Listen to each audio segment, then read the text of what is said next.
Lembur kuring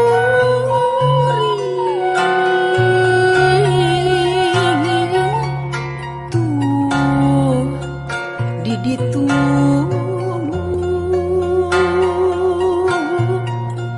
cirina tuh gunung pilu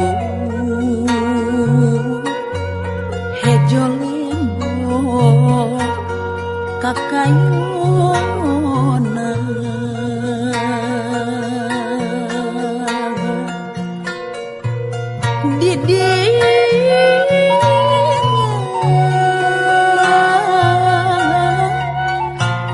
kuring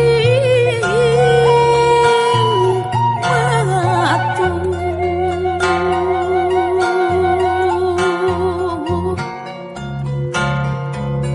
bibilintik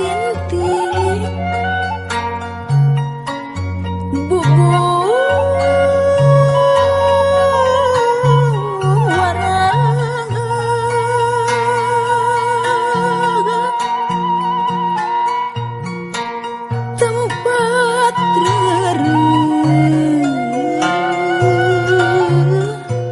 gesan nganti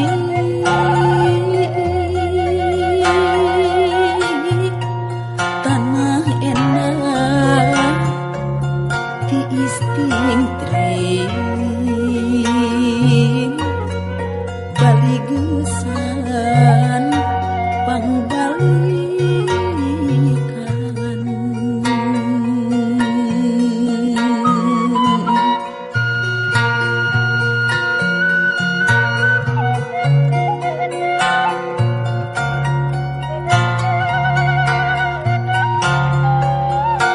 Batiknya tulisan ini kelihatannya burung Garuda. Oh, berapa bulan gitu ya? Nah, ini burung Garuda ya. Ini filosofinya Tata Titi Duduga Prayoga. Nah, ini dalam burung Garuda. Nah, seperti ini. Nah, ini juga. Nah, ini kembang.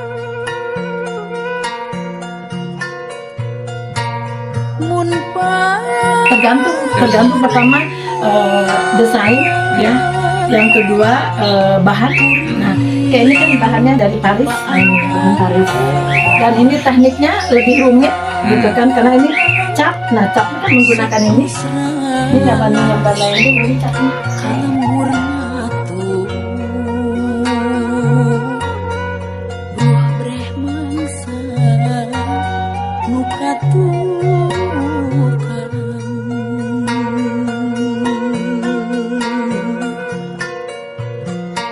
Mun ngopi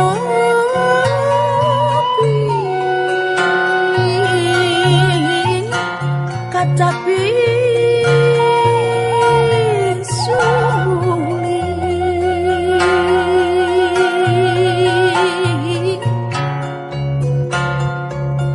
mata paas jengkal gagas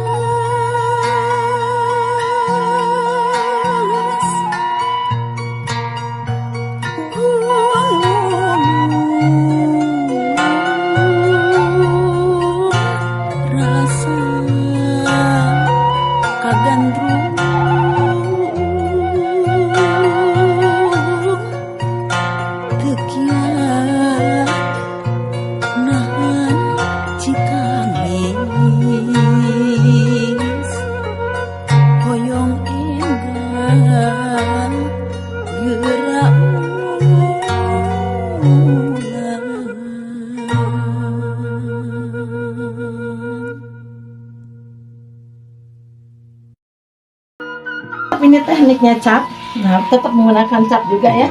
Cap ini, tetapi untuk mewarnai ini menggunakan malam murah ya, cuma 15.000 semeternya. Karena yang bekerjanya printing. Iya betul.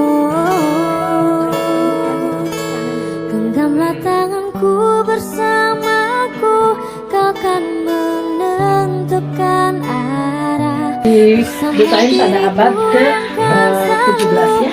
Benar. Ragen pengantin. Ragen pengantin. Ragen pengantin. Artinya apa? Ini ya batik Ragen pengantin namanya. Karena digunakan pada yang Prabu Siliwangi pada saat pelantikan menjadi Sri Baduga Maharaja. Baru kita selesaikan.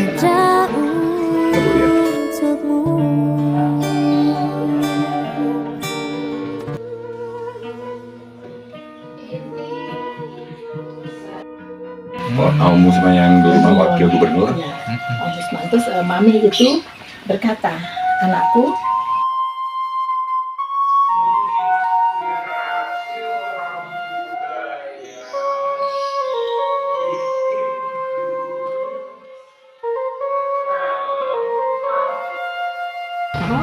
dan yang bersejarah, yang memiliki nuansa sejarahnya ya.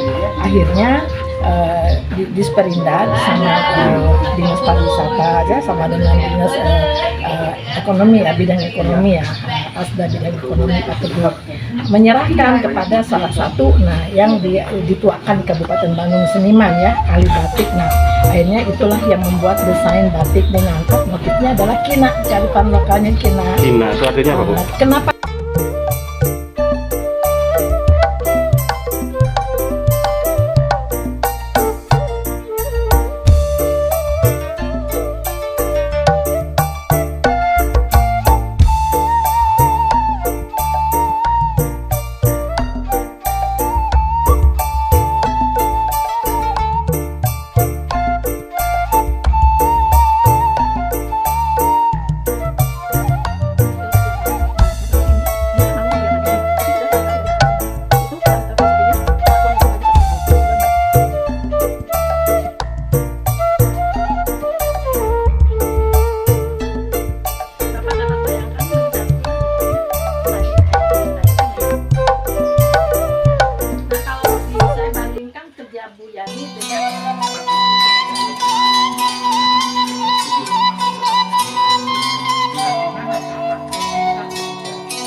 Jadi pertama-tama saya dengan Bunda Erianti itu kita menciptakan satu batik dengan konsep kaligrafi aksara Sunda.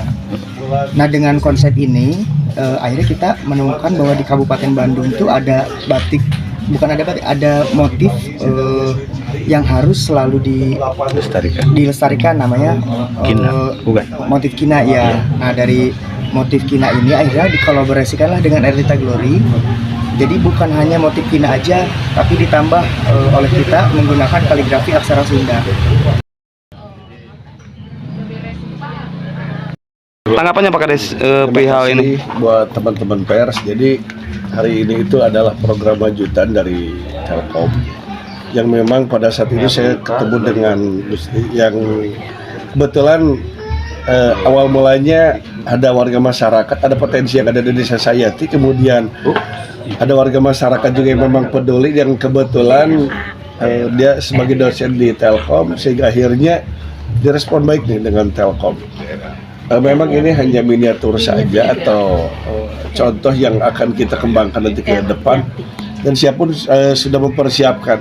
Kebetulan kita ada lahan 400 meter gedung serbaguna. Bagaimana caranya bahwa sentra batik atau kampung batik ini akan kita fasilitasi nanti di gedung serbaguna yang seluas 400 meter, dan tentunya saya juga akan dibantu oleh Telkom juga, karena awal mulanya kita di RW 9 dan tingkat desanya galerinya akan kita pindahkan ke Gedung Serbaguna, itu tidak menutup kemungkinan. Dan bahkan saya sudah berkomunikasi lagi dengan tim akademisi. Jadi akademisi ini mereka ingin merubah secara general bahwa ini miniaturnya Kabupaten Bandung yang ada di Desa Sayati. Saya berkolaborasi dengan teman-teman di budaya dan sudah saya ketemukan dengan Bunda. Artinya saya butuh para akademisi yang support, bukan hanya masalah teknik, bukan saja masalah pengelolaan limbah, tetapi bagaimana caranya bahwa eksplisit ini yang tadi disampaikan ini bisa mengembangkan, selain ada pengembangan pemberdayaan warga masyarakat, kemudian menjadi ekonomi kreatif juga, termasuk pemberdayaan untuk para apa ya, kalau usia yang sudah biasanya dia lebih telaten. Jadi mereka itu diberikan beberapa kegiatan yang untuk pengembangan ke batik. Dan tentunya hari ini pun boleh dicek bahwa dulu kondisi gangnya tidak seperti ini. Ya, betul. Itu saya coba berkoordinasi dengan Dinas Perkimtan, kemudian Dinas PU. Situasinya sudah mulai dibenahi. Jadi jalan-jalan sudah di paving block, yang depan pun itu dari PUPR sudah dicor. Saya juga ucapkan banyak terima kasih kepada Pak Bupati yang sudah bisa support dan bisa hadir ke Kampung Batik ini. Dan besar harapan saya dari beberapa proses ini tinggal beberapa langkah lagi menuju terus pengembangan Kampung Batik. Dan insya Allah juga kami di pemerintah desa yang memang bagiannya dari pengembangan Kampung Batik ini akan kita alokasikan juga, apakah itu nanti dari ADPD ataupun dari dana desa, biar kelihatan dan nampak gitu ya, kalau oh ini nih Kampung Batik, mulai dari gapura, nanti sepanjang jalan gang ini akan kita mural batik. Jadi nuansa batik itu kental, nuansa batik itu terlihat dan bisa dirasakan. Contohnya ketika saya datang ke salah satu desa di Bali, nuansa itu dibutuhkan. Berarti nanti akan ada perencanaan untuk wisata batik ya Pak Kades? Ya, itu salah satunya wisata batik, karena potensi-potensi yang memang ada di saya itu selain batik, ada juga boneka, kemudian ada juga lidah buaya yang sedang kita kembangkan, garap, yang coba kita kembangkan. Jadi Kalibaya itu kampung lidah buaya, sama pemberdayanya kalau ini batik. Kalau di sana itu setiap rumah wajib menanam lidah buaya. Jadi pengembangan, karena memang di saat itu kekurangan lahan, sehingga diwajibkan setiap rumah itu menanam lidah buaya. Kemudian seluruh produksinya kita tampung, kita jadikan banyak, ternyata banyak. Jadi bahan baku ya? Dari mulai produk kecantikan, makanan olahan, dan jus dan produk-produk yang lain.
menyerahkan kepada salah satu yang dituakan di Kabupaten Bandung seniman ya, ahli batik. Nah, akhirnya itulah yang membuat desain batik dengan angkat motifnya adalah kina, kearifan lokalnya kina. Kina itu artinya apa, Bu? Kenapa kina? Nah, bukan arti ya. Oh. Kina itu tanaman. Oh, ya. tanaman. Kenapa kina diangkat sebagai motif ya batik ya untuk sebagai kearifan lokal Kabupaten Bandung?